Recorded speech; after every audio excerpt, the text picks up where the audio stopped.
Read and learn. Sky is so bright. Smart kids grow with moonlight. Read and learn, shine so bright. Smart kids grow with moonlight. eSchoolify series, fun and true. Learning dreams for me and you. Welcome to eSchoolify series. Good morning and Assalamu alaikum. Me Sayyida Maryam Naqvi from the Moonlight International Publishers. Respected teachers, how are you? I hope you all are fine. Our today's letter is uppercase and lowercase letter K.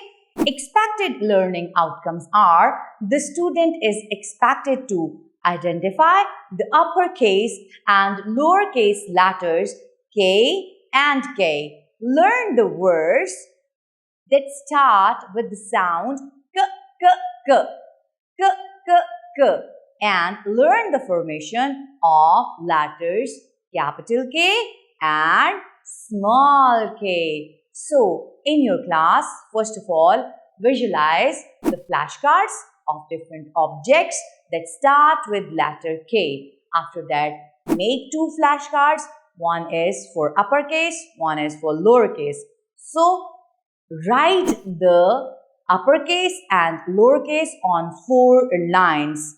It's very important to develop the brain of the students from where they have to start and from where they have to end. Okay, so let's start. How to write it, how to pronounce its sound and vocabulary words.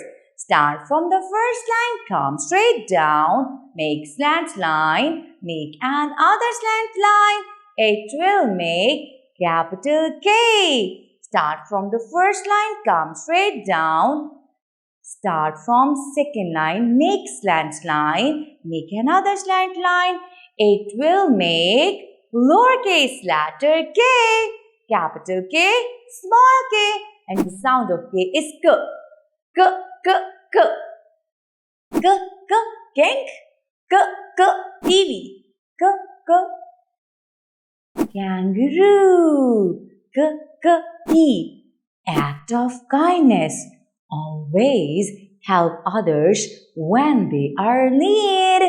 Okay, after that, visualize the flashcard individually, go person to person, ask different questions, tell them about fruit kiwi, its taste, about king, about keys, how we use it to open the lock, and tell them about the sound of letter K. Okay, story time. I hope so. You enjoyed it a lot and you will teach same like this. Thank you very much. Allah Hafiz.